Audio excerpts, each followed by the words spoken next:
after Tobias. What do I say like that? I prefer my middle toe. Hello and welcome to Talk Lit Get Hit, a podcast where we read viral books the internet won't shut up about and rate them lit or shit. We're your hosts, Bridget and Laura, lovers of sad girl fiction and tragic endings, fearers of smut, urban fantasy, and the who did this to you trope. Join us as we pick apart all the books the internet loves and embark on a journey to figure out why. This episode, we are taking a trip to a dystopian universe where society is divided by a single personality trait and a teen chosen one must save the world. For our throwback / nostalgia episode, we're reading Divergent, book 1 in the Divergent series by Veronica Roth. Grab your copy, settle in, and get ready to dive into a world of factions, fear landscapes, and free rides on trains. Hello, Bridget. Hi, Laura. How's your month been? It's been great. How has your month been? It's been so good. Actually, it's like nearly, I think, 2 months since we recorded. Yeah. It was August that we last recorded and now it's October. Well, as we'll reveal, we've had a busy month. So busy. This could be its own episode, I think, this catch up. I mean, I'm happy to oblige. I had 2 really mundane things from earlier in the month when I was struggling to figure out what to discuss. And those things were, firstly, that I think I'm into using ellipses now. I've always associated them with old people and like Facebook. Truly passive aggressive. Like a crime discussion community group. Interesting. Yeah. We'll see what happens. 3 teens walking down the street. But I've just found them so fitting for whatever I've been trying to communicate recently. It's quite alluring, I think. It's an air of mystery. I see their appeal. Yeah. Mystery, that's exactly it. The question of what if. Anyway. The next step for you is to get into fights over nothing in comments. And maybe just checking in on relatives on like Facebook posts that have nothing to do with them. Yeah. Nice to see a photo. Hope everything is well with you and Todd. Have fun in Mallorca. I can't wait. XX. So that's led me to believe, I'm aging. And another thing that I had on my list was that I think I'm into hardbacks now. Oh, great. Welcome to the club. I've said some rude things about hardbacks in the past. It was TikTok, wasn't it? It wasn't on mic, as we in the industry say. Yeah, it was extremely misguided. It was so funny, actually. It was so rude. I didn't mean it to be, but it was scathing. Was rude. This person had done some incredibly skillful bookbinding and had recovered some book as a hardcover. And I said something like, wow, I don't think I've ever met anyone who likes hardbacks. Meaning it as like a genuine, this is new to me, but it did not seem that way at all. It seemed so extremely rude, and we got our first ever comment video response. Yeah. Deserved. And then you like brought it to the group chat and you were like, this person, it thinks that everybody loves hardbacks. Like, who loves hardbacks? And I was like, yeah, I'd buy a hardback over a normal book. And you were like, oh. You know what I realised is I don't like dust covers, and I don't really like what's normally under the dust cover. But like the cloth bound classics that just are pretty in their own right, love them. And so I think that's what I've realised. I think I'm a pretty big hardback fan. I'm looking at my bookshelves and most of them are paperbacks, but I'd say my favourite books are the ones that have some sort of hard cover. I mean, historically, I guess I've also not bought them because they're more expensive. Yes, and not often in the charity shops either. My last piece of news is that I got married. Yay! And you were there. I was there. And it was so great. It was just truly the best. I think I've been really judgmental of people in the past who've said that their wedding was the greatest day of their life, or like, you know, the day that everything fell into place and the universe made sense or whatever. But that's me. It's like, it was actually the best. It was great for the obvious reason that I was getting married to the person that I love. Yes. But also just so unexpectedly special to see all of our friends and family who have never really met get to know each other and get to see the like wonderful things about each other. And it was just, such a warm and fun day. So it was lovely. I had the best time. So nice. You looked like Belle from Beauty and the Beast. You were so beautiful. And you looked like Lizzie from Pride and Prejudice with the flowers in her hair when she goes to the ball. Oh, that was a happy accident. I had actually said to you earlier in the year, like, I love this hair so much. And I think I was kind of trying to emulate it with my grade 12 formal hair. And then I've come full circle. Clearly had no character development at all. It is actually quite funny because your formal outfit was quite similar to your wedding outfit, but it, like, better in every way, I think. really Even though I was. love your formal outfit, like, it was so beautiful. But It was undeniably bridal. it was, but mine was a bit too. So We were both so scathing of Yeah. like girls who think that they're getting married at their school formal. Idiots. It was us. But to be fair, when people now look back at their formals, I don't know how to describe it. You're probably better at describing clothes than me, but like really bedazzled, quite bright formal dresses of like 2010, Yes. 2011, quite offensive spray tan. We didn't have that. Committed to the milkiness. We did commit to the milky. I mean, it would have looked ridiculous in our bridal outfits to be orange. But I mean, I'd say that our outfits sort of stood the time a bit more than some of the other ones that I've been seeing pop up. People being like, I can't believe I wore this. Agreed. So you haven't got all of the photos back yet, but I'm really worried for the photos from the ceremony because I had a hard time not crying. And like the night before you and I started talking about something and we started crying, I think it was something about your dad, like imagining what your dad was going to do when he was going to walk.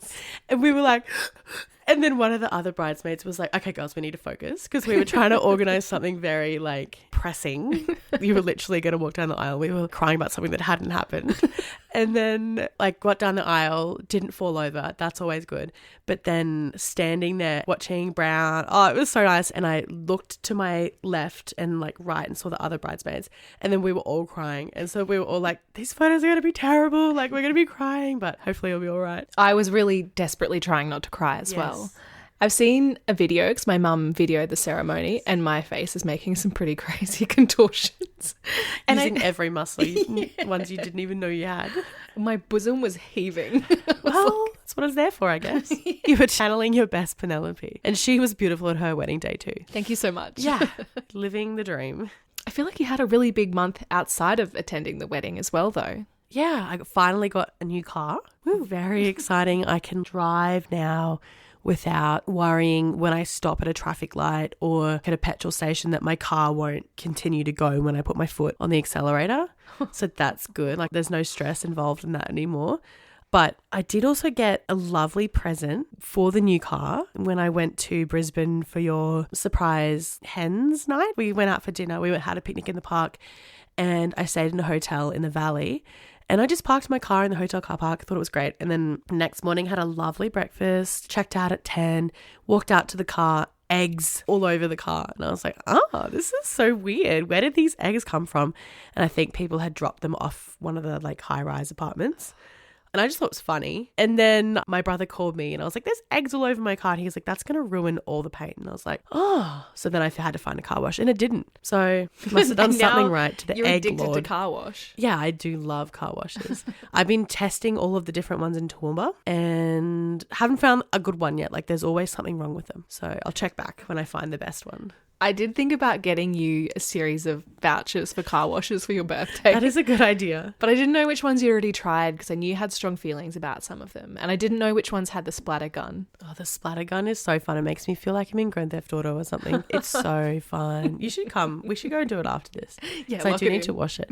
Where I park Decompress. my car under my house, it gets really dusty and it's a black car. So it's like just constantly dusty. But that means I get to go and play with water. So I'm very happy about that. But also I turned 30.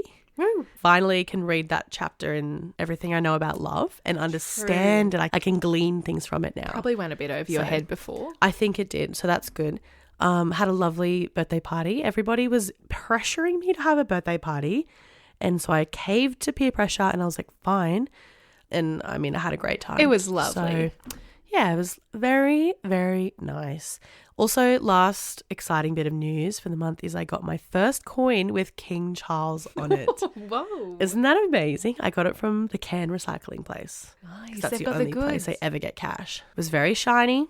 I did miss old Lizzie on the coin. You can just take that out and just sort of look at it with admiration on Monday, celebrating his birthday. That is true. Happy birthday. I might keep it. I might put it on the wall or something. Yeah, blue Or jacket on. maybe I should hide it somewhere so then when people find it in like years to come, they'll be like, here's a coin with King Charles on it. Like a time capsule with no real effort. Just drop it in the dirt or something. Time capsules are something that I thought would play a bigger role in my life. Time capsules, I think, are actually a very good segue to what we're going to talk about today, because as mentioned in our episode welcome, this episode we are ticking off the genre of throwback nostalgia. We love nostalgia. We love every conversation we have is tinged with nostalgia. We're living in the past. We don't have rose-colored glasses. We have sepia-toned glasses, and we just think about everything that happened in the past every day of our lives. Yeah, I don't think a day goes by where we're not rehashing something that happened either years ago or last week. But we're always rehashing something. But I guess that's how you learn, you know, history. Growth and development is the focus of our nostalgia, undeniably. Well, this time last year, we were just beginning our Twilight Saga Megamix extravaganza. And so I think we were thinking that it would be fun to revisit another nostalgic read at the same time this year. We did toss up doing another series, but we didn't have any ideas of a series that really hit the same as Twilight. There were a few different ideas, but none of them, I think, would have filled us with as much excitement as reading the Twilight Saga. So saying that, it was quite hard to pick one book to suggest for the voting. I picked Divergent. What did you pick? I picked The Perks of Being a Wallflower, but in terms of a series, my life was completely consumed by Twilight and Harry Potter, undeniably, and I didn't have a lot of room for any other series. I mean, obviously the Babysitter's Club series, Thoroughbred series, the Saddle Club series, all of those series obsessed with. But I think also there were a lot of standalone books that I could have picked. I was really struggling to think of the standalones, and it was killing me because I know that there were so many great ones I read, but I don't have access to my childhood library card, so I can't go back and remember what they're called. Some that I do remember reading were these books by Brian Keeney. I don't know if that's how you say his name, but two of the ones I remember reading were Jacob's Ladder and Where Mermaids Sing. And honestly, I can't remember much about them except that they were a little bit spooky, a little bit unsettling, and kind of dealt with themes that I think are really similar to themes I enjoy now. And they felt really adult, even though they were still in the young adult section. Unfortunately, all of the ones I remember enjoying are series. I remember enjoying The Princess Diaries, Sisterhood of the Traveling Pants, Eragon, The Golden Compass, Tomorrow When the War Began, obviously. I loved those Chicken Soup for the Teenage Soul compilations. Yes. They felt so grown up. And they were, I guess. They were a really good way of connecting with the lives of others or themes that you wouldn't normally experience. And I think learning about things that might have been too embarrassing to talk to people about as well. Yeah, I think I just obsessively read the death section or grief section or whatever it was, and I was just always banging for a cry. Oh, man. And the other one that really stood out to me was The Song of the Lioness Quartet by Tamora Pierce. Did you ever read that? No. I saw you had another Tamora Pierce one, but this was so good. It was like exactly the stuff that I loved at that time. It was some sort of society where women are like witches or herbalists or caretakers or something, you know, obviously like a pretty typical role, and men are knights and protectors and blah, blah, blah. But Alana and her brother don't want to fit those roles, and so they switch places, and she goes to the Knight Academy, and it's a bit of a Mulan kind of situation. I just loved it so much because she was obviously predictably the best. The book that I loved by Tamora Pierce was called The Magic in the Weaving. I don't know where I got the book from, but I could never ever find the follow-up in the series, so I never read on in the series. I think there are 4 books in total, but I used to read that book constantly. The threads they were using for weaving had magic in them or something, and it was just so vivid. It was incredible. I also loved the Nancy Drew books. I only had a few of them, and sometimes I would get them from the library, but they felt so grown up to be reading because she's not really a teen. I feel like she drives and, you know, she takes on odd jobs while she's trying to find whodunit or whatever. But I did really like reading Nancy Drew books when I was a kid. Also, Enid Blyton. Did you enjoy any Enid Blyton books? I did. Yeah. I had 2 main ones. The Children of Willow Farm, which is like everything I know about farming, and I talk about it a lot. And people are like, why do you know this? And I'm like, because I'm a farmer. But it's just because of that book.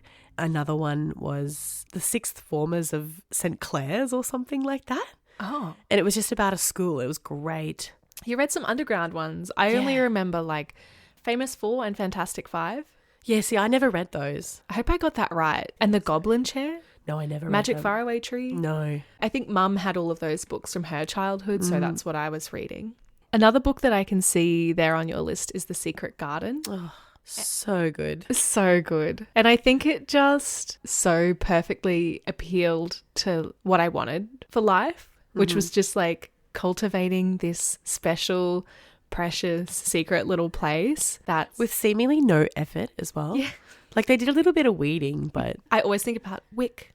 It's still alive. It's the Wick. this is actually quite embarrassing, but I was obsessed with The Secret Garden around the time that Delta Goodrum's first album came out. And so in her song Innocent Eyes, she sings, I miss those days and I miss that place. And I thought she was saying, I miss those days, Misselthwaite, which is the name of the like estate. And so I'd always be singing it in the car, like, miss those days, I miss those way. Doesn't even make sense. Like, What why are the would she be chances? singing? And I was like, she's singing about my favorite book. Delta is so mean. Delta. And so I always think about that. I love Actually, that. want to talk about The Secret Garden a little bit later on as well. I have something else to bring up, so that's exciting. I had this other book and it was called Stealing Stacey. And I actually lent it to a friend in grade 8 and I never got it back. But it's about this girl and she's living in London and she's like 14, never goes to school. And then her grandmother kidnaps her and takes her back to her house in Australia. And she lives in the outback. And I love that book. It was so good. But I think it was because obviously it's like set in Australia, but also because I was obsessed with England. I was like, I know lots about London. So that was a good book too. We also asked our listeners for some of their favourite throwback reads, and there were plenty of goodies in the mix. We had City of Bones, Uglies. That was thrown in there a couple of times. Did you ever read that? No, and has that movie just come out as well? Yeah, with the bold glamour filter. Scary looking, yeah. I wish that I read it, but I just, felt that I didn't have the mental capacity because my brain was just chock-a-block with Harry Potter. I actually haven't read most of the ones on this list. Same. WITCH. I don't know if... Yeah, I did read a few of those. Were they about witches? I'm pretty sure they were like really fashionable girlies that had some sort of magic powers and they all had a different skill. I mean, the book that I remember reading, familiar. they were like had a band or something and they were in some sort of like band competition. Could be a fake memory, but I do remember reading that. But I think it was my sister's book. It was like a graphic novel. Totally Spies. Yeah, a little bit like that, I think. We had Nancy Drew thrown into the mix, as well as Hardy Boys. I did read a Hardy Boys book or two because I think Dad had owned them as a kid, so they were on my shelf. We had some Sarah Dessen fans. I've never read any of these books, have you? No. There was like The Truth About Forever, Just Listen, This Lullaby. When I Googled it, the covers looked familiar, but I don't remember anything about it. Hunger Games was in there so many times. The Graceling series, the Wing series by April Lynn Pike, Harry Potter, obviously. We had another Meg Cabot series thrown into the mix, and that was The Mediator. Did you ever read those? No, I don't think I ever read Princess Diaries either. Oh, that's right. I love The Princess Diaries, and I did read a couple of other books by her. I think The Mediator might have been one of them. And I believe she also published some other books under a pseudonym. And I think I felt like I'd cracked the code on adult reading when I realised that it was like I knew something no one else knew. Ooh, I felt like that with Lemony Snicket. Oh, yeah. I was like, his name's actually Daniel Handler. If my name was Daniel Handler, I would change it to Lemony Snicket. That would be my real name. True. We also had Charlotte's Web. Oh, I love Charlotte's Web. I feel like I could enjoy Charlotte's Web now, but for whatever reason, I hated Charlotte's Web with a passion. I think I hated Wilbur. Wilbur is annoying. He's always like... Yeah, especially in the movies, they give him a really annoying voice, but I guess he's a little pig. That's no excuse. So I think it was the voice. I think it was the movie. And I also always say, goodbye, Charlotte. Goodbye, Charlotte. And nobody ever gets it. Oh. Anyway, moving on, we had the Oban Newton series by Isabel Carmody. It feels like I should know this series. I Googled it. The cover looked familiar. I don't think I read it. Tomorrow When the War Began was mentioned a few times. Happily, Song of the Lioness Quartet was mentioned. Amber Brown series. Percy Jackson mentioned as the like normal suggestion, and then Horrible Histories Witch's Guide as the unhinged answer. I think it's a good answer. I think it's a good answer. I never was exposed to Horrible Histories, but I think if I was, then I would have been heavy on that train as well. We had The Wolves of Mercy Fall, Skullduggery Pleasant, Ranger's Apprentice, another mention for Eragon, Deltora Quest, and of course, Twilight. Interestingly, nobody said Divergent. Well... And with that, let's get into the show. I think maybe you should start off our discussion about initial thoughts, expectations, hopes, and dreams, because am I correct in thinking you've read this series before? Yes. So I didn't read The Hunger Games until probably quite late in like the 2010s, maybe like 2017, 2018, around that time. This was my Hunger Games. So this book was given to me by one of my managers when I worked at Pizza Hut, because he quite often used to give me books that he'd finished with. And so I got the whole series, and I knew that I used to yap on about this series quite a lot. So I searched in my messages to see if I could find any mention of Divergent, and I found some good ones. Yes. So on the 5th of May, 2014, I sent this message to my manager.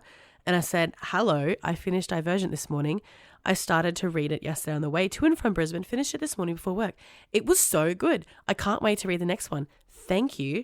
Then 4 days later, on the 9th of May, 2014, I messaged Erin and I said, Erin, oh my God, have you read the Divergent series? And she hadn't. And I was like, it has broken my heart. And she said, what's it about? And I said, oh, it's like this sort of new society, and they're split into 4 groups based on their personality traits, even though there's 5. Yeah, like, but there should be 4. And there's like civil unrest, and the first 2 books are all happy, well, as happy as war can be. And then the 3rd book, oh my God, I just actually feel really sad. As happy as war can be. Yeah. Wow. So insightful. And then I said, I read them in like 3 days. And I think that I thought it was actually happening to me. I'm devastated. What a beautiful So time funny. capsule. I know. Oh my God. I'm just so glad that we have like Messenger to fall back on. But I mean, I was obsessed with these books. As I said to Erin, I read them in about 3 days. 2014, I don't really know what I was doing. I was in my 3rd year of uni, obviously not a lot happening. Maybe it was the Easter holidays. So yeah, 3rd year of uni, 19 years old, I think. And these books really hit the spot. How about you? So I had never read the books. I'd never seen the movies. And all that I really knew about it was that you really liked them. And I'd just seen a bunch of memes of Shailene Woodley screaming and jumping off the building. Yeah. Oh, you can do it quite well. Yeah. My current voice. I mean, I knew it was a dystopian society, 16-year-old chosen one kind of vibe, but it really fell into the kind of Maze Runner, City of Bones, Twilight era of fiction that just kind of blurred into one for me. I thought maybe there was something to do with aliens, but I had a great time reading The Hunger Games last year, so I was really excited to read this. This episode contains spoilers for the entire Divergent series by Veronica Roth. If you haven't finished the book series and want to avoid spoilers, we recommend coming back to this episode once you're done. A content warning before we begin. This episode contains discussions of violence, sexual assault, and suicide. Beatrice Pryor is on the brink of a decision that will change her life.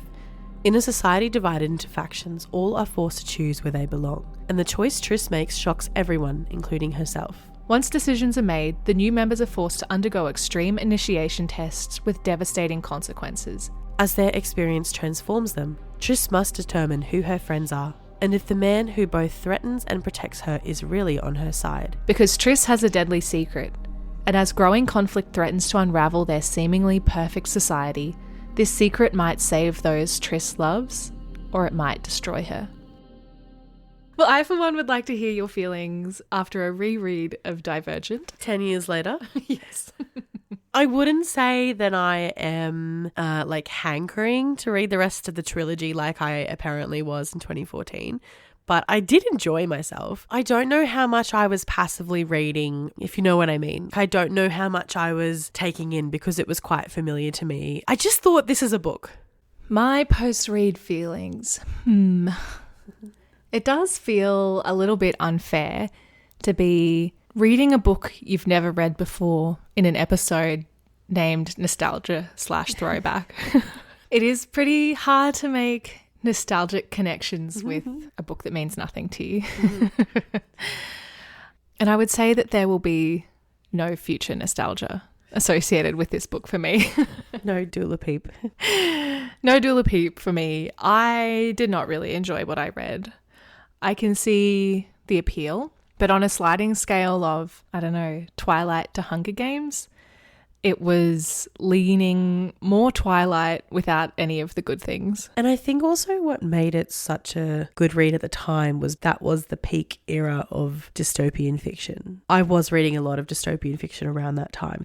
I was in my element, plus I was 19. I think I would have enjoyed reading it at the time. I think it has all of those elements, but now, you know, a little older and wiser, looking back on that genre, on that YA dystopian kind of boom, and having recently read The Hunger Games and also seeing how relevant The Hunger Games still is, I felt like this book was just like a rinse and repeat, or like the most hollow iteration of all of those tropes. When you think about the writing of The Hunger Games, it's just not comparable. This feels like a young adult book.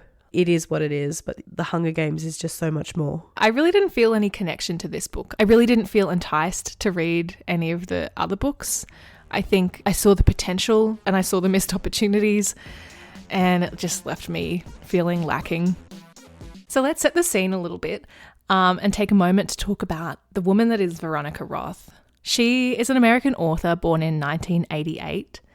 And she was just 21 years old when she wrote Divergent on her college break. So in an interview, she said this was about 50 days. The book's journey to publication is pretty crazy. So 4 days after her agent sent it out, she had a book deal with HarperCollins. And in an interview, she said she celebrated by jumping into a tub filled with 42 bags of mini marshmallows. Yep, she wrote this book, yeah. You're crazy. You're crazy, girl. And she had a movie deal signed by graduation. That is wild. Yeah, that's a good innings. It's not bad. On top of the world. It's me done. You may be valedictorian, but I have a movie deal. Yeah. So suck shit. I'll never have that flex. No. I do have to say the name Veronica Roth is a great name. I think if you had that name, you'd have no choice but to become an author of young adult fiction. Yeah. Or a mean girl, like Veronica and the Saddle Club. Yeah. True. So YA author or a bitch. The nasties and the niceys. Yeah. I did Google Veronica Roth controversy, as I always do, and it didn't come up with a lot. It mainly came up with some feedback on one of her other novels, Carve the Mark. Did you find out anything interesting about Veronica? The one thing I did see was that Veronica became a born-again Christian, I think, in high school. And I didn't actually write down when, but I'm pretty sure it was high school. And that is something I noticed in the acknowledgements. So the first line of the acknowledgements reads, "Thank you, God, for your son and for blessing me beyond comprehension." And that sort of made me pause, because what I think about this book and what I know about this book, and also what I had seen in her interviews that I watched, didn't really align with this uber Christian woman. I was thinking more along the lines of, you know, like millennial feminism sort of interests for her. And not to say that Christian people can't be progressive. That was interesting to me. And then I did see some articles about this as well. The first thing they spoke about in these articles was the reception from the Christian community. And so some reviewers have noticed the Christian context of the novel, especially the treatment of intellectuals. A review of the book and the first movie, David Edelstein, observed the book's treatment of intellectuals as following a tendency in Christian culture to question genetic modification and the majority. So as we know, the erudites are the intellectuals, and they are depicted as control-hungry villains pitted against the abnegation faction, which is selfless, righteous. And then he goes on to say, the novelist Veronica Roth reserves her loathing for the erudites who spend their days in intellectual pursuit, and that the trend of intellectualism, which is thinking without feeling, makes people apt to seize power and impose uniformity on entire populations or death.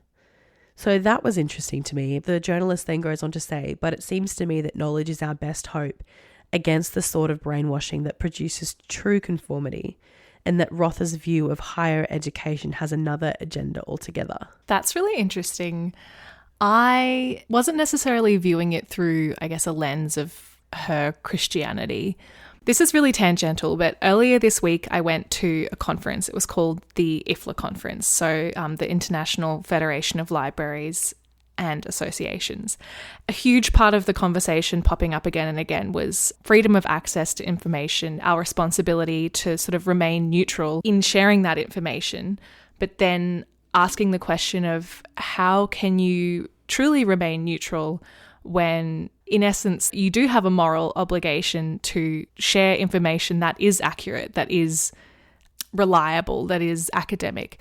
And how can we take up that obligation in the current climate where people are increasingly suspicious of forms of education or authority or, I don't know, government or whatever have you.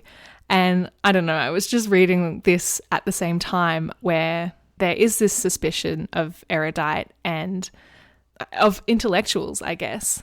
And I didn't really draw any comparisons with her Christianity or anything like that. I don't think I know enough about Christianity to really read it with that lens, but it would be interesting if I were ever to read it again, which I don't think I will, to read it with that in mind. There wasn't really anything in there that stuck out to me. No, it wasn't like Stephanie Meyer level of in your face. It wasn't blatant. So I'm wondering if I was someone who had grown up and had been educated within the Catholic Church or another, branch of Christianity, would I find something else in that book? I don't know. The second part of that article was about eugenics, which is at play in the book, because if you are not strong enough, then you die or you are cast out of society. I don't know if you've seen, but has this come up in any interviews with her? Has she addressed this question of eugenics head on, or is it just sort of a incidental theme in her books? I haven't seen her address eugenics. I did see an interview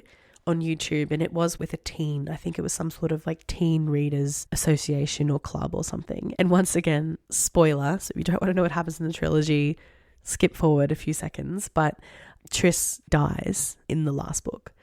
And so there was understandably a lot of outrage about this at the time. And the interviewer asked her, would you change anything about the series? And she was saying, I know that you're asking me about that ending, but when I read it now, I think that I was very young when I wrote these books, and I have thoughts now about the handling of guns, the way I wrote about guns and the way Tris reacted to her attack. I would definitely change things about how I handled that. And I don't know if she was sort of keeping it light because of that teen audience, or maybe she's just not willing to talk about that. I mean, if I were an author that had that in my book, I don't know if I would want to get into too many conversations about eugenics and whether or not I thought my book was supportive of that or a commentary on that, I guess. And I think she also did say that she didn't write the book to point the finger at society, but more as a reminder for herself, as it taught her to be more open-minded and compassionate, which is interesting when you compare it to Suzanne Collins in The Hunger Games. So yeah, there are a few interesting things there. Not, I wouldn't say controversy, but certainly food for thought. One last interesting thing I learned about Ms. Roth was when she was asked about what she thought her faction would be if she was in the divergent world, was that she used to think that she would be in Dauntless, but then she realized that she would die immediately. So she changed her mind to abnegation, but she's not too sure how long she would last. So, I mean, that tells me self-insert. Yeah. But, I mean, you do you, Veronica. So the Divergent series is set in a dystopian Chicago. Did you know that? I did, yeah. I did not know that until I watched the movie. I don't know much about Chicago. I just read it in interviews, and I think I knew that from my fan era as well. I did know it was Chicago because that's often what I think of when I think of Chicago. I think Divergent. That's so funny. So I do feel like it was somewhere in there. When I was reading it, they said something about the Sears Tower, and I was like, okay, yeah, like I don't know whatever that is. Yeah. And then I mean, we could have Googled it. Let's be honest. But like, could we have? I don't know. And society is divided into 5 factions. Mm-hmm. Each are dedicated to the cultivation, I guess you could say, of a particular perfect society virtue. So we have candor, and they are honest. She's sort of in the same school of naming things as J.K. Rowling. Yes. Where it's like, can I find a word that seems a bit like mysterious, but actually just means exactly what it means? But yeah, honesty and candor. I did read one review that said, Divergent imagines a future after a great war. The only way to restore peace is to divide humanity up into 5 death frats named after SAT words. That's so funny. And I fully embrace that. So we have candor, who are honest. We have abnegation, which, to be honest, if it's a real word, I didn't know that. And they are selfless. Neither. Often, I don't even know how to say it. No. Like abnegation. Yeah. Dauntless are the brave. Amity, who I honestly, at some point towards the end of the book, they said something about 5 factions, and I was like, wrong.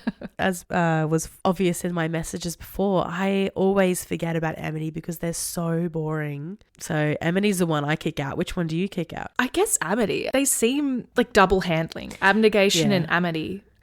Peaceful and selfless, are they not one and the same? Well, amity in the further books, I think they go and hide in amity, and they're wearing like flaxseed. Yeah.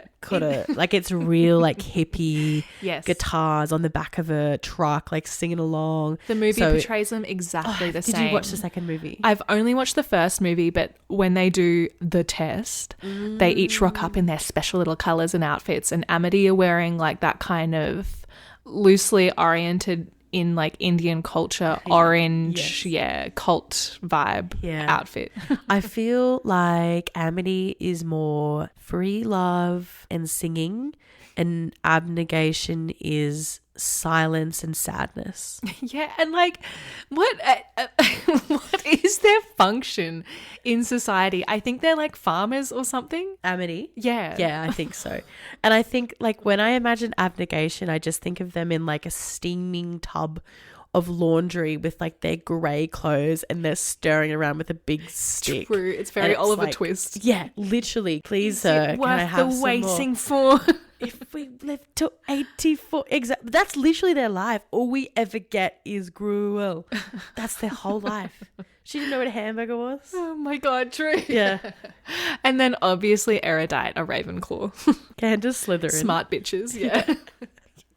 So Amity's Hufflepuff. Oh my god. And Dauntless, I guess, a Gryffindor. Yeah. And then I don't know why. Like, why did they bother with abnegation? Well, it is strange because there's magic numbers in writing. Like, you know, in fairy tales, the magic number is 3. There's like 3 wishes. There's 3 evil witches. There's, you know, 3 little pigs. And then I feel like in sort of fantasy, it's 4. There's a pattern with 4. But it is weird that she went with 5. 5 is my favorite number. I'm not here for 5 slander. But it is weird she went with 5. It is perplexing.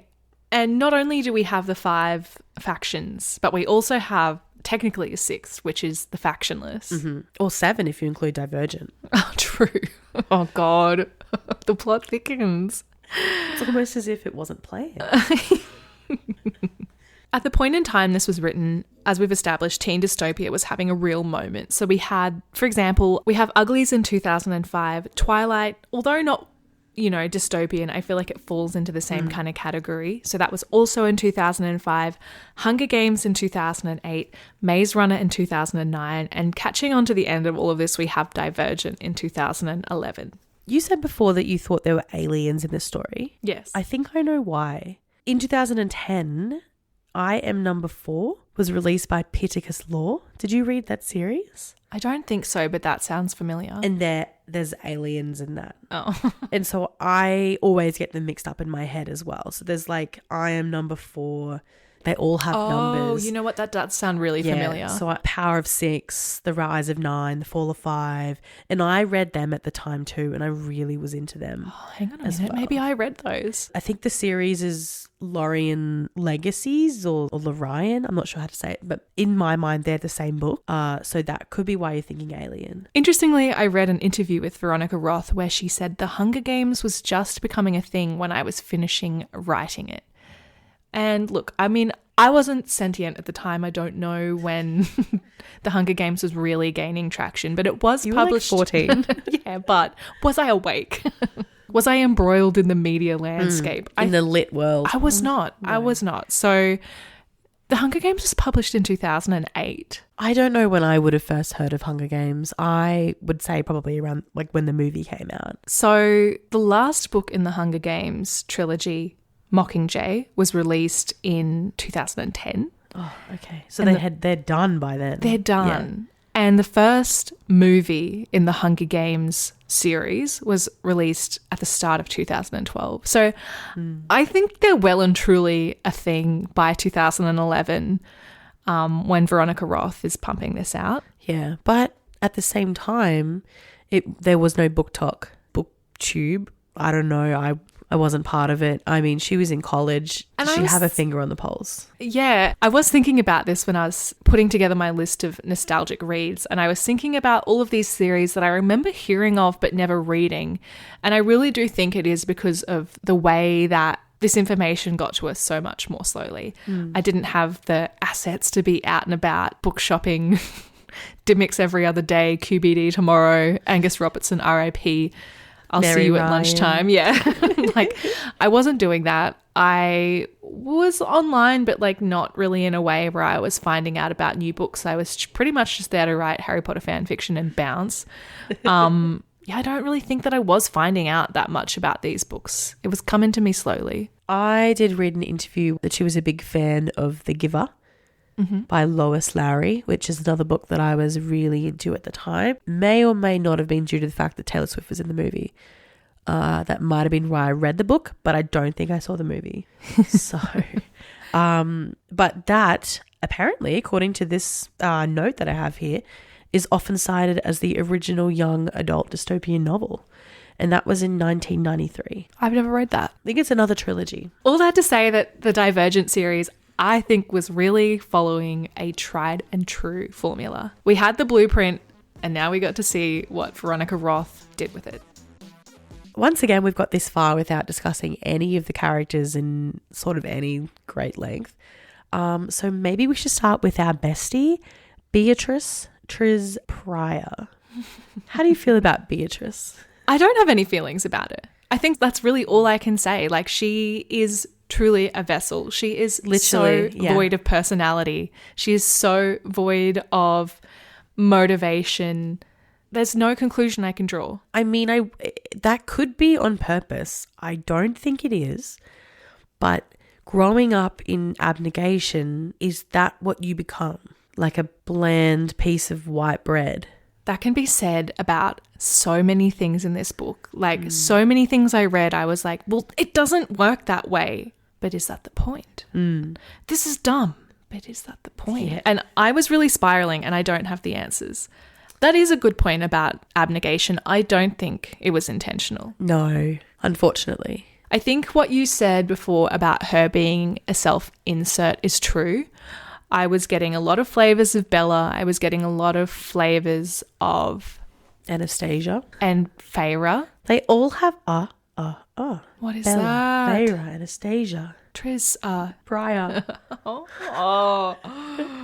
We can start with the obvious comparisons. She is a 16-year-old hero. She starts off with a frail, childlike body, too weak, too useless, too small to do anything. Everywhere. She's never been special. She's always been overlooked. She's always felt out of place. But as always, she does the most. She saves the world. Without really any effort at all. Or a single thought. I was trying to articulate it again because as with Bella, as with Feyre, with Triss we had really big, and I just ran energy. Things just kept happening to her. She just kept realizing stuff and putting the puzzle together without any real effort to get there. Or like ability? Yes, that is true. I have been watching some of the seasons of the UK Taskmaster, and one of the comedians on the season that I was watching recently is Rod Gilbert. And every time after he reads the task and then he says, your time starts now, he like drops to the ground, or he puts his head on like a table or in his hands, and he says, I just need to think. And he always has his head on the ground or on some sort of surface. And that's what I would want to do as well. Like, she has all of these decisions that she has to make. And I feel like I can't make a decision if I'm like standing somewhere or walking. I feel like I have to be horizontal with my eyes closed or like writing something down. And I just don't know how these people in these dystopian novels make decisions on the fly. Like, they're always running. They're always about to jump off a building or off a train. And I just don't know how they can have the presentness to make a decision, because I'm like, everyone shut up. Let me cook. And I just couldn't do it. So I don't know if it seems ridiculous to me because I couldn't do it. You're reading this book and you're just like... Sit down. Yeah, please. take a chill pill, Please. Triz. Like, you're insane. You're making these insane decisions. Like, go somewhere quiet. Tell everyone to shut their mouths. Put your hand on the floor and just think about it. I think that is something that really frustrates me around these books. There is never any interiority for these characters. It's action only. Mm-hmm. And then we get told, oh, the decision had been weighing on me, or I'd thought about it for a long time, but we never actually see that. It always kills me, because every conclusion that gets made or every event that happens or obstacle that's overcome, it just happens. I think a good example of this is when she chose Dauntless. And I think that it was like a plot twist because it was meant to shock even her. But the foreshadowing was like, when she was at school, she used to look longingly out the window at the Dauntless when they were coming in yelling and screaming. They would annoy me, by the way. That would piss me off. Shut up. Yeah. Embarrassing. Calm down. But that was meant to be her like longing. But it was one thing. And then it was like later in the book, I always watched them.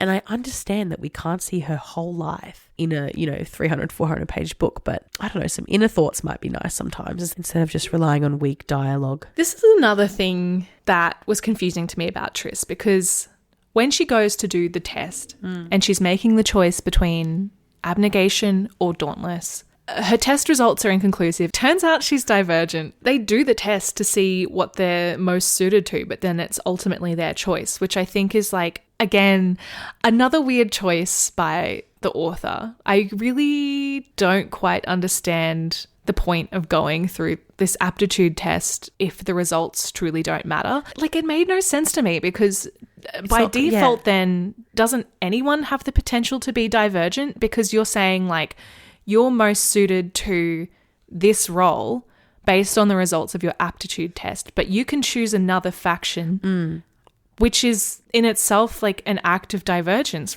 That's true. Also doesn't really line up with the controlling society that they're living in, because if they still have the choice, then that's not them being controlled. They would be ostracized from their old community, but they will be anyway, even if their aptitude test tells them. It seemed like there was more importance placed on this aptitude test than there seemed to be. It could have been an interesting thing to explore. I don't think it was explored in a way that made sense to me, but maybe the intention is to push people to make a decision.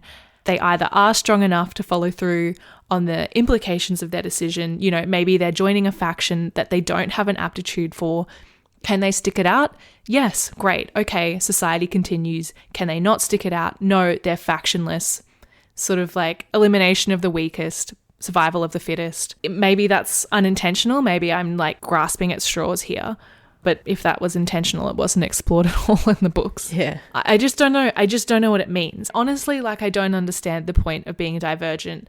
It was a completely useless skill until the serum came into play. Are you telling me that in the whole faction of Dauntless, a faction about being brave and, taking risks and wanting to like protect in sort of a military sort of fashion, there were only 2 people that were divergent? It doesn't seem right to me. Like, they were the anomaly, but I don't know how all of those people can be so sure that that's their one true purpose in life. Are they just brainwashed? Because I feel like everybody's pretty divergent. No one knows from the day that they turn 16 that this is their one life and they will never question it again. I think questioning it makes you divergent. So there's no way there's only 2 of them. I have to assume surely that was one of the points of the book, because we do have a couple of conversations, you know, Four says to Triss, I don't want to just be one thing. I've got like all the tattoos of all of the factions because I'm complex and like blah, blah, blah. And like, yes, he is divergent, but surely he's not, like you said, he can't be the only one having that thought. And it's funny because he wasn't as divergent as her. She was the most divergent. Oh my God, I forgot about that. Didn't make any sense to me, that thing at the end when he was controlled, but then he got like, if it just doesn't make any sense. Yeah, that's true. They just quickly whipped it up. Yeah. I don't know. Recalibrating. I don't know if serum. I wasn't really listening at that point or wasn't really taking it in, but no, I think it's like a pretty common criticism of this series that there are just like huge plot holes. I think while we've already distracted ourselves, let's get a little deeper, because something that I thought was so hilarious was the portrayal of Dauntless. Just full stop. You've already said that they would be the most annoying people to be around. They're just stereotypical jocks. They have the most hilarious, confusing identity. On top of being brave and like a little bit gun obsessed, they also have an obligation, it seems, to get like tattoos, facial piercings, and be running at like all points of the day. The running really made me laugh because as soon as the choosing ceremony was finished, they were like, okay, let's go. And they were running up the stairs or running down the stairs or whatever. And I just thought of Beatrice and I thought, how are you so fit that you can keep up with these people that run everywhere? She would be, wait for me, guys. She wouldn't have made it out of the building. No. And I imagine that, I just kept thinking about that. It was so funny. Because if it was me, I'd be gone before they even left the building. Yeah. I mean, it's just like the definition of brave. Bravery equals physical fitness. Yeah. Bravery equals stupidity. Yeah, like making decisions without information. Like when she climbed the Ferris wheel to get a view of when they were playing the capture the flag game, and Ford was like, wow, you're so smart. How did you think of that? She is just thinking of herself. Like, it's not teamwork. It's not doing it for the greater good, which I feel like if you're brave, you're doing it to help other people, because if you're not doing it to help other people, then it's just, you're selfish. This actually comes back around to what I started trying to say before we got really riled up about divergence and factions and everything. Triss has the choice between Dauntless, abnegation, and erudite. Mm-hmm. And I do think she's smart. We don't really see her being smart, but we see her making smart conclusions. So, yeah. I mean, good for her. Dauntless, sure, like she becomes fit. She knows how to handle a gun. She makes some bold and brash decisions.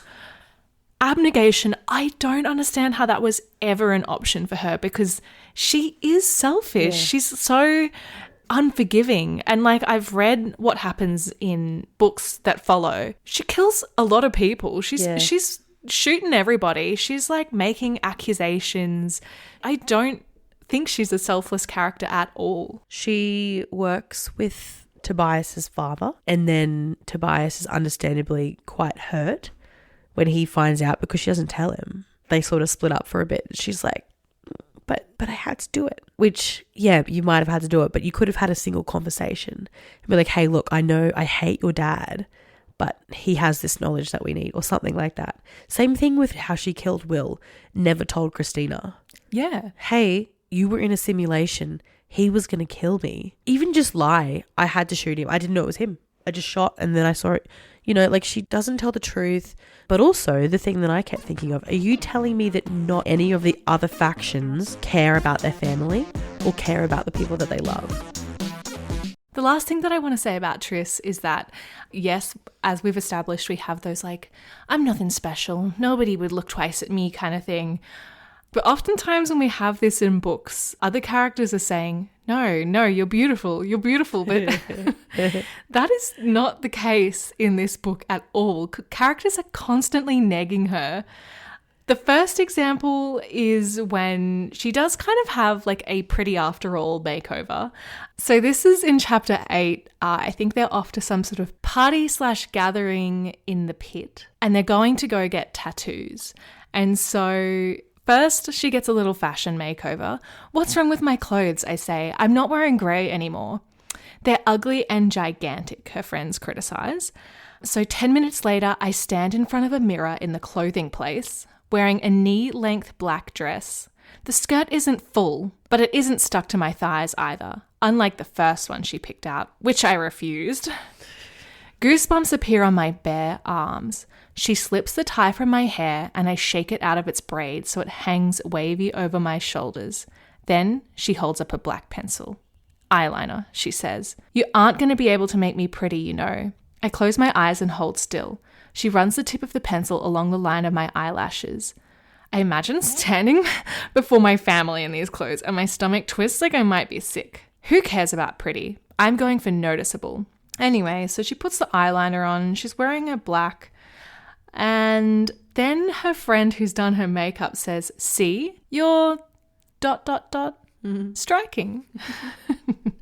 Under the circumstances, it's the best compliment she could have given me. So does that just mean like your ugliness is more obvious now that we've outlined your eyes? Is that what striking means? Or I kind of think so. is the other one that you're thinking of when they're in Tobias's room and she's like, I'm not the kind of girl that you can just come and sleep with, and he's like, trust me, if I wanted to have someone to have sex with, it wouldn't be you, or something like that? Is that the one you're thinking of? That is one, and I actually forgotten about that. Rude. But I do want to say what he was saying, but I laughed out loud when I read that bit. It was very funny. It was so rude. Have some self-respect, firstly, Tris. This one's probably even more outright. She says, I'm not trying to be self-deprecating, I say. I just don't get it. I'm younger. I'm not pretty. He laughs, a deep laugh that sounds like it came from deep inside him, and touches his lips to my temple. Don't pretend, I say breathily. You know I'm not. I'm not ugly, but I'm certainly not pretty. Fine, you're not pretty. So?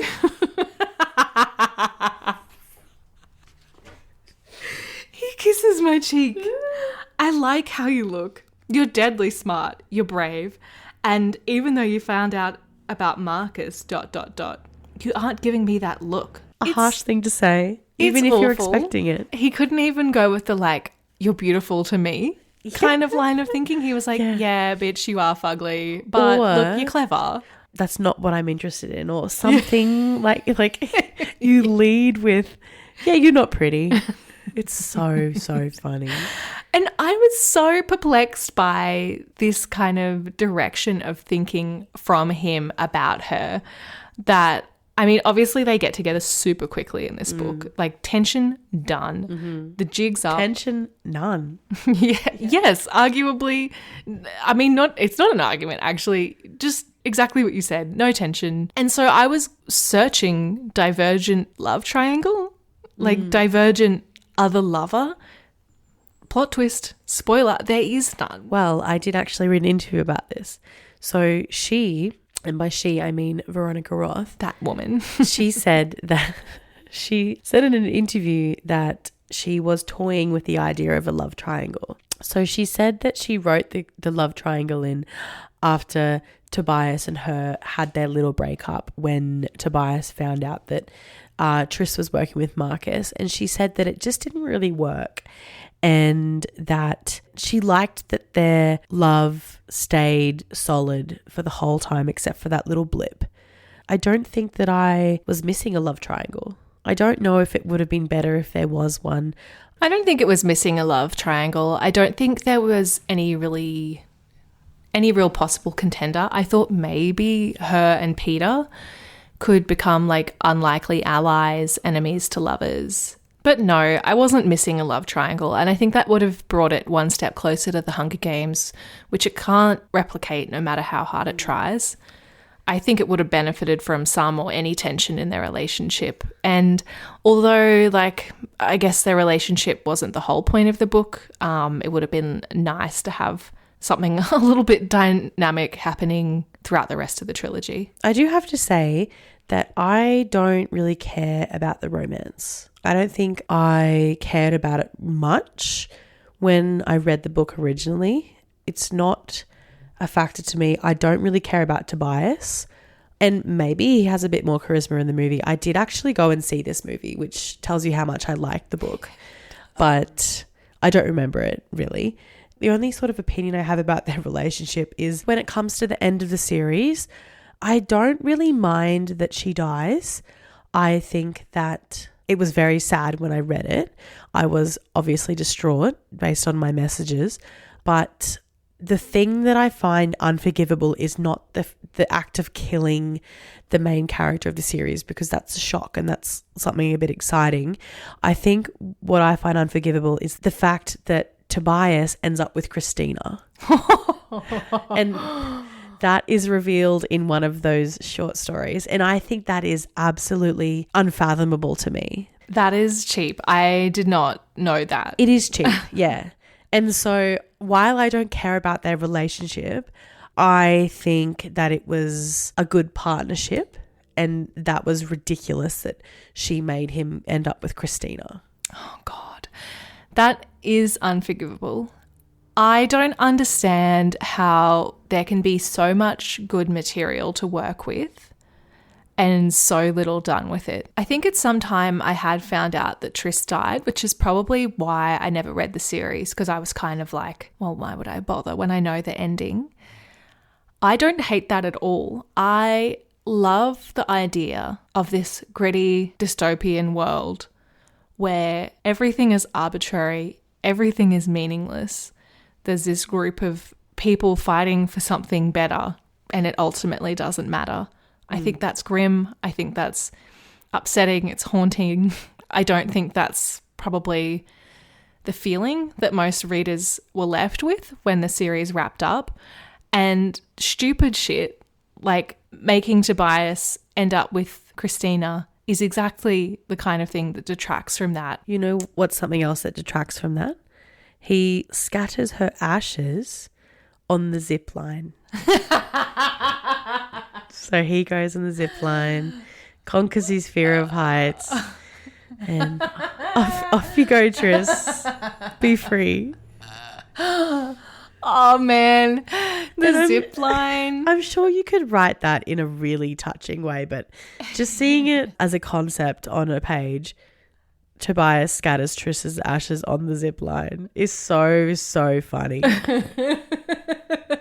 And this is like, okay, we're just leaping from topic to topic here, but like, this is another thing. Interconnected train lines. Yeah, we're just along for the ride. The events of this book, truly, what are they? Like, when you break down chapter by chapter, it's like, this is the chapter where they hopped on the train. This is the chapter where they jumped in the net. This is the chapter where they went to the party at the pit. This is the one where they climbed the Ferris wheel. This is the one where they went on the zip line. This is the one where they were running really fast. Like, that's not a narrative structure. That's not character growth. That's not plot development. And even in the movie, which I do think portrays these things better than the book, because at least you have something exciting to look at rather than just hearing, and then I went on the zip line. Like, yeah. Even the movie, it's just going from scene to scene, event to event. There's truly nothing to be gained in those moments. I think when I got to the end of the book, it was a bit like the opposite of what happened when I reread 50 Shades of Grey. When they turned the simulation on, I was like, this happens in this book? I was shocked that it was moving along so fast. And I really thought that was a book 2 event. I didn't understand why. I don't know. I think the book might have been a bit more interesting if it was set like finishing up her time in the Dauntless faction, maybe uncovering a bit of, you know, unethical behavior or whatever.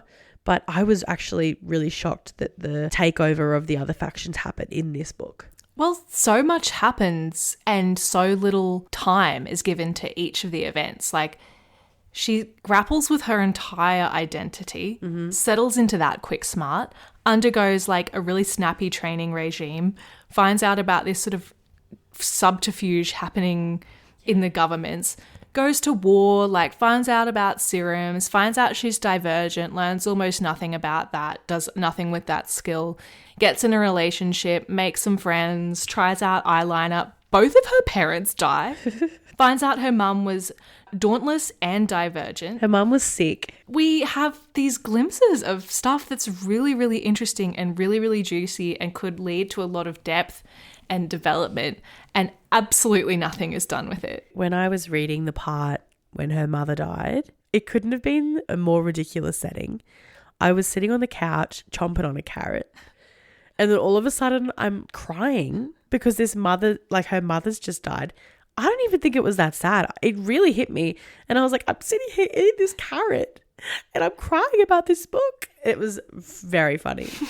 So in the movie, the dad has such a face that makes you want to cry. And there's not really very much more to their characters, but I think their portrayal is really, really human. And the looks on their parents' faces when Caleb and Beatrice defect or whatever, it's so heartbreaking. And they just look absolutely stricken. And like, that's so sad. Yeah, so I'm crying, but like, it's so sad. These things that are like heart-wrenching about it are given no weight in the book. Another thing that's like told to us but really confusing to me is Triss's resentment of Caleb for allegedly being able to fool her parents and fool her all along. She thought he was the perfect abnegation, and she's so upset. she's so stupid. She's so upset that he's gone to a different faction, which is the exact same thing that she's done. And I guess she's just put out that he could hide it better. Chose a safer faction, made a better choice, because his obviously came from a lot of thought and her decision was snap. Well, she just ran. She just ran and then jumped on a train. Just wanted to get a tattoo and a piercing. Yeah. Mum says no. Should we talk about Tobias? Yes, we should. Because we've really said nothing about him, but what's there to say? Well, what is there to say? Looking at my notes, one of the first things I wrote was this 4 character is intriguing. And then I think we had about 2 more pages of him no longer intrigued. Yeah. I think he could be so intriguing. Agreed. I'm intrigued by his potential. I love a stoic character. I love a hard or tough character with a soft interior. I love a character that has a soft spot for the protagonist and only them. I love a character whose loyalty isn't easily won, but he just gives it up like it's nothing. And then he starts saying things to her like, I've waited so long for this, or like, you don't know what this means to me. But like, since when? I just think he lost all allure, all air of mystery. And I don't think it was intentional, but he seemed like a teenage boy in the worst way possible. A prime example of this is, I forget the events leading up to it, but they're all drinking for some reason. And they go out and Triss's friends are like, instructor alert. And then Four's all like, Triss, and then calls out to her and is like, come on over. And it says, Four pulls away from the railing and walks up to me. Ahead of us, Al and Christina stop running. And Christina slides to the ground. I don't blame them for staring. There are 4 of us, and 4 is only talking to me. You look different. His words, normally crisp, are now sluggish. So do you, I say, and he does. After she's got her striking eyeliner on? Yes, she's a bad girl now. Yeah. What are you doing? She asks. Flirting with death, he replies with a laugh. Drinking near the chasm? Probably not a good idea. Talking to an underage girl? Probably not a good idea. They talk about that so much. No, it isn't. I'm not sure I like Four this way. There's something unsettling about it. Then Four says, I'd ask you to hang out with us, but you're not supposed to see me this way. I'm tempted to ask him why he wants me to hang out with him, but I suspect the answer has something to do with the bottle in his hand. What way? I ask. Drunk? Yeah, well, no. His voice softens. Real, I guess. Human. Oh, and then he winks at her and then he saunters away, and that was just excruciating. Yeah, excruciating. You see under the mask. The stupidest thing that Triss did was after she overheard Eric and Janine talking in the hall, after she got caught visiting her brother and then met Janine, she figured out that was who was speaking to Eric. Why did she not immediately tell Thor? So true. Everything maybe could have been avoided then.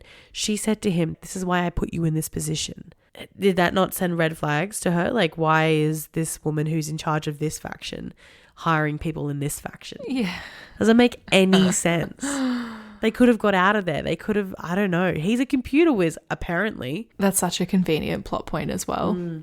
Another thing gross about Four is how he's always giving her forehead kisses, like all the time. So gross and such a weird trait for an 18-year-old boy. I feel like the BookTok girlies would be really into that. Another really embarrassing thing about Four is when she goes to his bedroom and on his wall he has this sign that says, "Fear God alone." It's so deeply of its time. It's very reminiscent of this image I always used to reblog on Tumblr that was somebody sitting on a dock and on their back in this kind of cursive font they had a tattoo that said, "Only God can judge me." So funny. It's real soft boy behavior and I think that's perfect for his character, but it doesn't mean it's not embarrassing.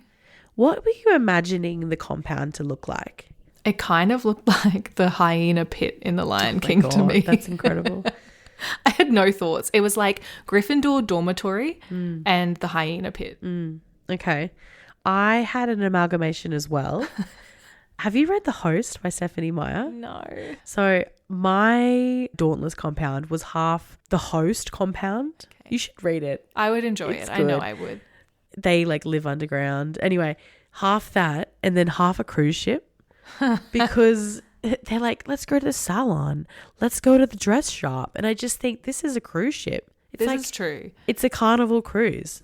Thinking about that, I was thinking like a little bit something Blade Runner, but a cruise ship is way more fun. Yeah, well, they seem to be having a great time until the war starts. As good as they can in a war.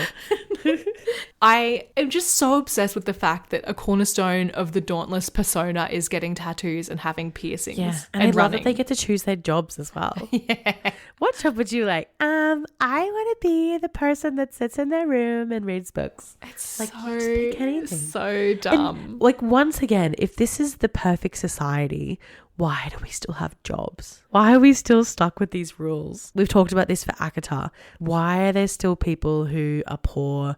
Why are there still people that have jobs? And I guess this isn't fantasy, but like they had an opportunity to rebuild society and this is what they chose. Yeah. Like labor, constant labor. Do we ever find out who set up this society? Honestly, I can't remember. Because the thing that was haunting me throughout this whole experience of reading it was like, who the hell sets up an ideal society but gives only one faction political power? It doesn't make any sense. And when we first started jumping into the abnegation criticism, I was on board with that because I was like, yeah, it makes no sense. Why wouldn't we have representation from each faction?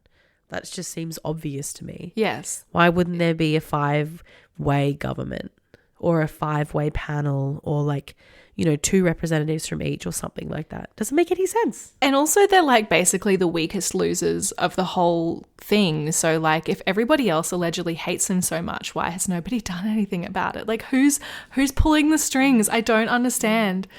Dauntless have guns. And I don't know if we find out eventually that Marcus is like extra evil alongside his like parental activities. Like I don't know if he has been doing bad things because I honestly can't remember. But I don't know if it matters. I don't think it matters because I think even if it is something that's explained or explored, it's going to be like very, very shallow. I sort of do want to talk about the fear simulations. Please. Because what an absolutely unhinged thing to inflict upon people. And we did hear a little bit from Christina about the candor initiation where you have to drink truth serum and then sit in front of everybody, I think, or maybe just the initiates, I don't know, and tell everybody your deepest, darkest secrets. Yes. So then you've got nothing left to hide. No, which thanks. Does sound terrible, but is it as bad as having this stuff injected into you and then having to relive your worst fears again and again and again in a way that makes them seem real? Is that really an effective way of getting the strongest and bravest people, or are you just traumatizing good people and left with resilient psychopaths. Left with a shell of the people they once were, if they're left at all. And so I did find this interesting. Veronica Roth did say that she got the idea for the whole series when she was in one of her psychology classes and she was learning about exposure therapy. And so this is where the whole idea came from. It stemmed from this aspect of the book. I'm not sure it's quite right, babe. I mean, I think we know why she had time to write this when she was at college. And I think it was because she wasn't really paying attention. I mean, I don't know much about exposure therapy, but I don't think this is how you go about it. I just don't think that's it. It just can't be right. Afraid of water? Drown. And I'll be honest, I read this as a book and as an audiobook. Like I was dipping in, dipping out wherever I could. And I might have missed this, but I don't understand Triss's approach to the fear simulations. Once Tobias was like, you can't ever show anybody that. She didn't really seem to change her behaviour that much. No, I thought the same. Her mother told her to not draw attention to herself. So she's first in the rankings. She's really good at these things. She's only got 6 fears. Surprise, surprise. Yeah, I don't think you missed anything because I was also confused. I was thinking she's made absolutely no adjustments. The only other initiation ceremony I think we heard about was abnegation. That was like 30 days of community service. Honestly, abnegation, I know you're valuable. I know you have good qualities, but could you get any more boring? Honestly, it's so boring. One final comment on the fear landscapes. It's in relation to Triss's final fear landscape where she realizes she has a fear of intimacy and people get to witness this. People get to see her hooking up with 4, basically. And I don't think enough emphasis is put on No, how humiliating and how sick that is, honestly. I was listening to this when I drove home from work, and when I got to this bit, I was like, oh no, I stopped it and I was like, I can't listen to this. I have to read this because I need to get it done as quickly as I can. This is so embarrassing. And then that's when they have the whole conversation where she's like, my fear is being close to you in that way. And then he's like, oh, I could get that anywhere, babe. I'm not interested. I'm hot. In case you haven't realized, I'm really hot. Oh, God. Let's move on to some of our listener requests because we had some really interesting questions and comments come in our monthly survey. And via Instagram as well. Yes. Get them to us any way you can because we love to hear your thoughts. So we had a couple of talking points that I think are a little bit interconnected. We had one asking us to address this general era of dystopian novels that all came about in the same time as Divergent. And another comment was interested in getting our thoughts on what it means when people say that Divergent led to the downfall of the dystopian genre. I think you're a little bit better versed in YA 2010 fiction than me. Do you want to take a stab at tackling this? I had a look at my story graph and apparently I've read 24 dystopian fiction books, which is crazy. So apparently big fan. And I would say that I have enjoyed most of them. Like The Host, as I said before, incredible. The Hunger Games, The Giver, and then also I like some of the classics, obviously like 1984, A Clockwork Orange, and then a book from Scribe Publishing that we were gifted, which is Pink Slime by Fernanda Trias. That was a great book. And so maybe I just need to accept the fact that I am a dystopian fan. But I mean, in regards to why it was an era to begin with, I don't really have an answer for that because I feel like the late 2000s, early 2010s, politically, I felt was quite positive. Like if we think about what was happening in the United States, Barack Obama was in office. We hadn't had Donald Trump yet. We hadn't had COVID. I mean, from my like limited knowledge at the time, it felt quite optimistic and like change was in the air. So I'm not really sure why this was such a big trend at that time. I might be forgetting about something big. I wonder if it has something to do with the turn of the millennium kind of like a tech boom. Maybe we were entering a period of sort of increased surveillance, increased government control. I don't know exactly what the political landscape would have been overseas, but I'm thinking sort of a post 9/11 world, we would have had like a lot more government control coming into place. And I think naturally people questioning that authority. I think understandably there was a lot of people searching for an answer on what society might look like if it continues down that path, and writing these stories where characters are rebelling against these authorities. I would have to say that around this time the book was published and written, wasn't thinking about a single one of those things. I was thinking about, will my mum let me buy an iPhone so I can get Instagram? That was what I wanted in 2011. Yeah, I don't think I was very influenced by the political climate as a, 12 or 13-year-old, but I think something that definitely appealed to me about these books was the kind of self-insertability of the characters. As much as I criticize it now, I think it's exactly what works about these books, because although I think Tris has no personality, I think to a degree her actions are kind of aspirational. I think she's got a strong moral compass even though she has no thoughts about that. I think you sort of on a really superficial level see her striving for something good. And I think perhaps more appealingly is this idea of being special, being chosen, being extraordinary, but at the same time just being nobody in this awful world. I know I talked about this a little bit reading Twilight, but 10 out of 10 times, if there's a book with a character being chosen, plucked out of the crowd, plucked from obscurity, ugly and noticed, 10 out of 10 times I'm going to enjoy that book. In terms of Divergent leading to the downfall of dystopian fiction, I didn't really know this, but looking at the timeline, I think it's possible that we just reached a saturation point.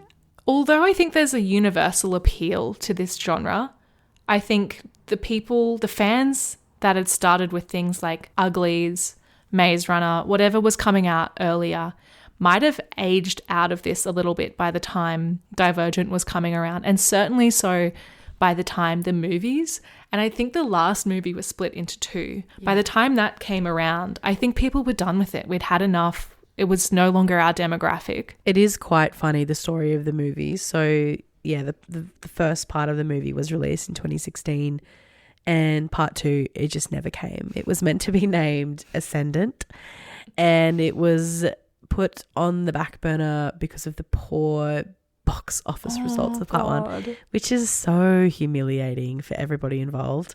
But I guess that like the third movie in a franchise, it's not the first, like it could have been bad from the beginning. They then announced that it would be a TV show, but that was announced without any consultation with the actors. Oh, no. And the actors were saying, hang on, we haven't been consulted. We didn't sign on for a TV series.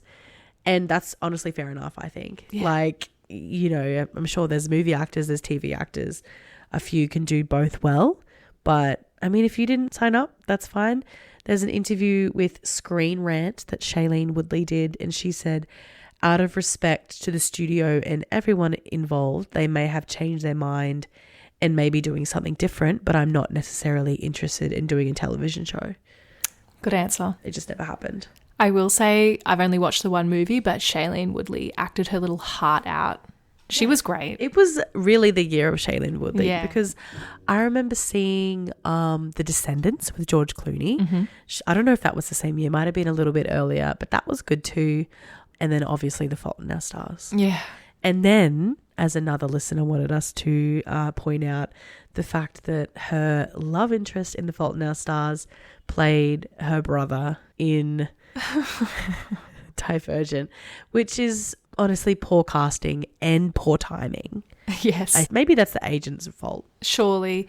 And in another similar situation, around the same time, her and Miles Teller, who plays Peter, were in a movie called The Spectacular Now, I think, and they were lovers. And that was a great movie, but again, Enemy in One. That cast is so of its time. I guess the only other thing that I can think of that might have led to Divergent being the kind of downfall of this genre is just the fact that it is really just such a box ticking exercise in these tropes. I think like we've already talked about this, but I really feel like by the time Divergent came around, everything it was doing had been done and done better. I think it had reached its saturation point. Something critical that we are yet to address is what faction we think we belong to.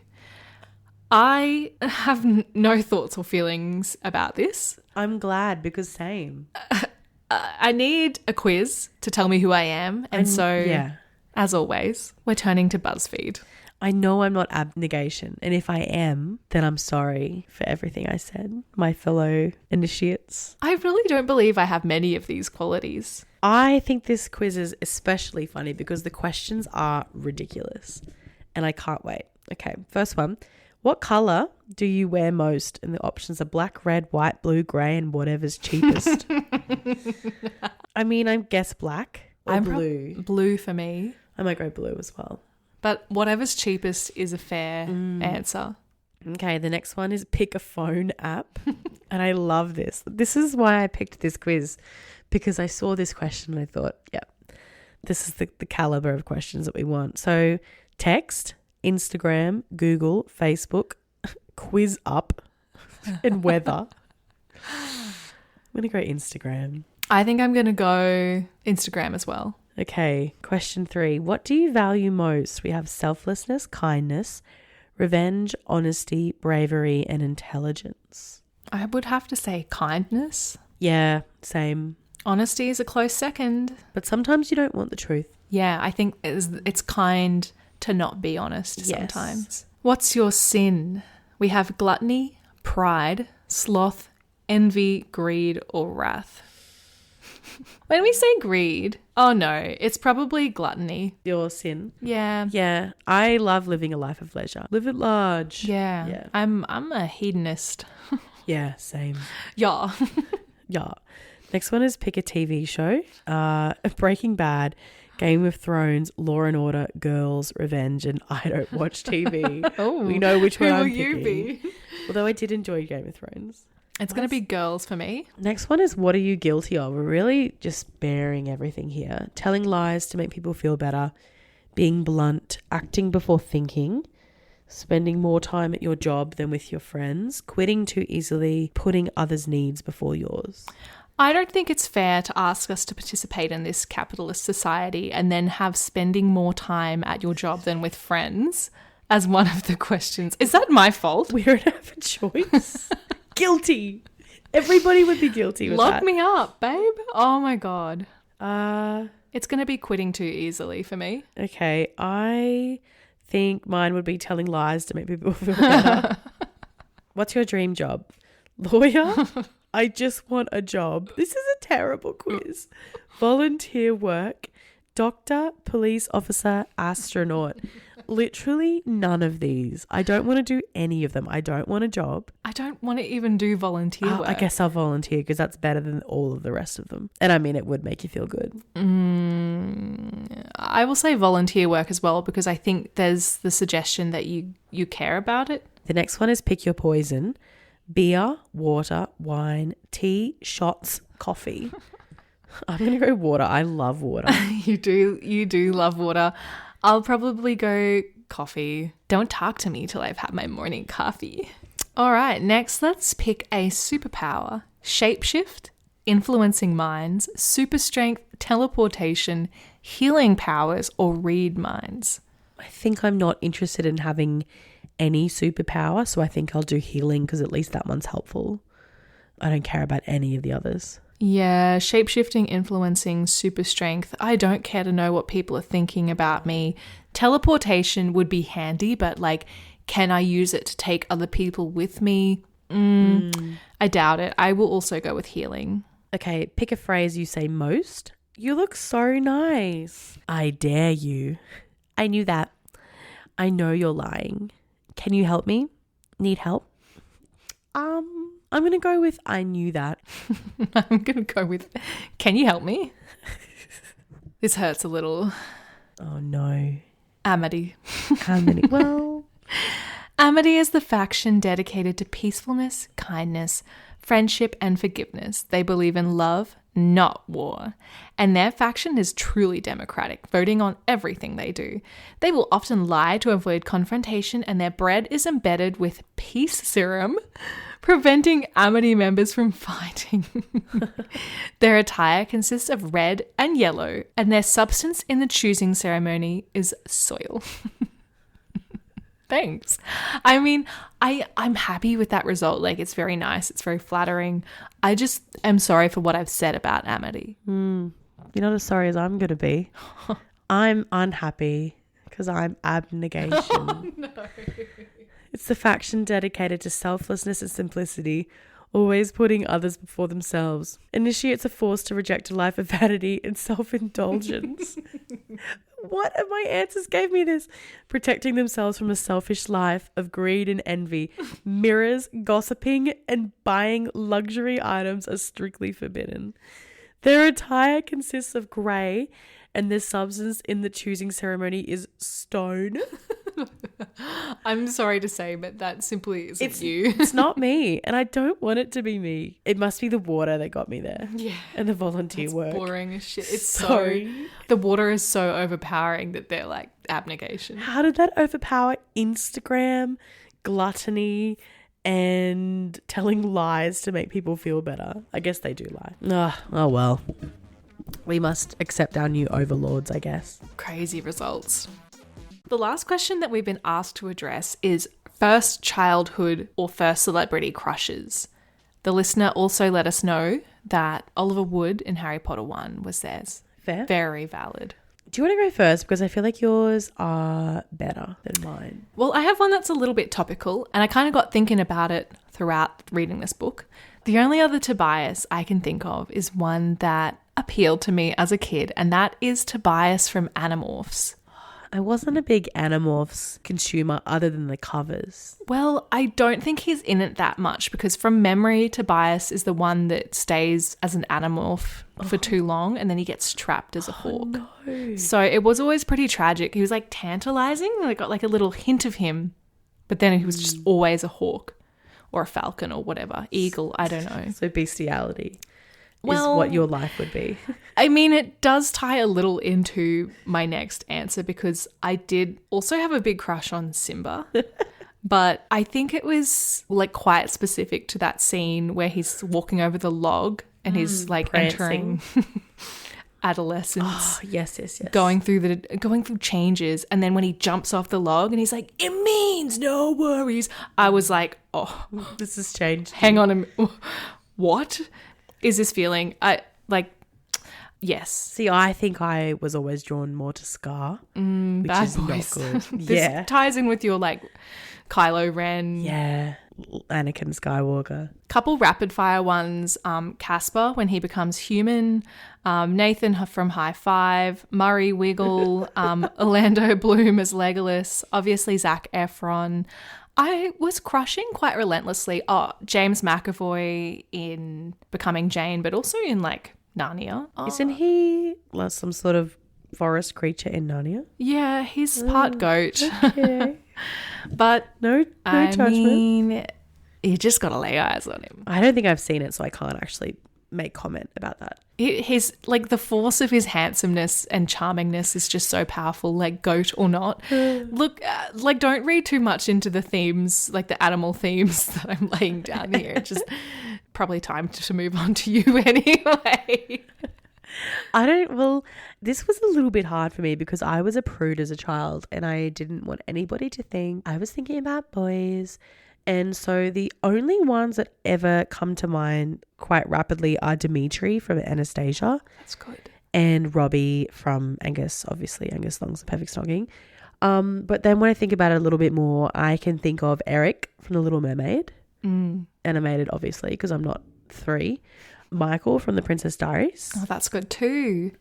Joe from Men That Like Beckham. Emmett from Legally Blonde.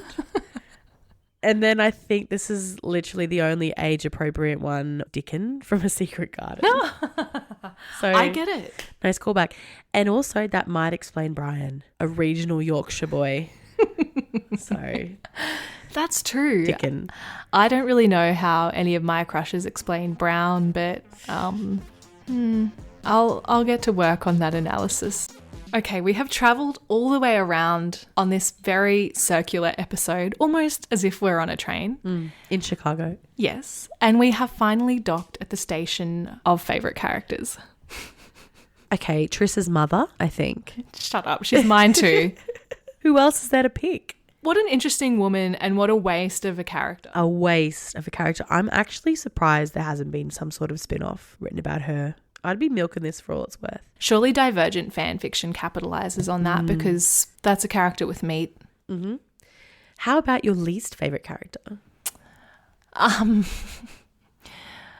Least favourite character. I mean, I guess it could just be like Eric or Peter or any one of just those random antagonists that all sort of blurred into one. I think Peter, because the eye thing was pretty gross. That is true. Yeah. At least it wasn't Triss. Yeah, I know. She's just nothing. We're good. Okay, I feel like I know your answer, but do you rate Divergent lit or shit? I think I'm going to have to rate it shit. And I think the reason is because I have absolutely zero desire to read the rest of the books. I don't care about any of the characters. I don't care about the events of the story. Even in the process of reading it, I found myself a little bit disinterested. Yeah, that's honestly fair enough. I am going to rate it lit, but purely for nostalgia because, I mean, it's the theme of the episode, theme of the day, and the theme of our lives. So I'm going to say lit. Can't wait to talk about this episode for years to come. Yeah. We've come to the end of the line on our Divergent journey, but our next station is going to be a Sally Rooney one. Have your say on what we read next by keeping an eye on the link in our show notes and on our socials. Make sure you subscribe to the show, and if you want to be on the same page as us, follow us at talklit.gethit on Instagram and TikTok.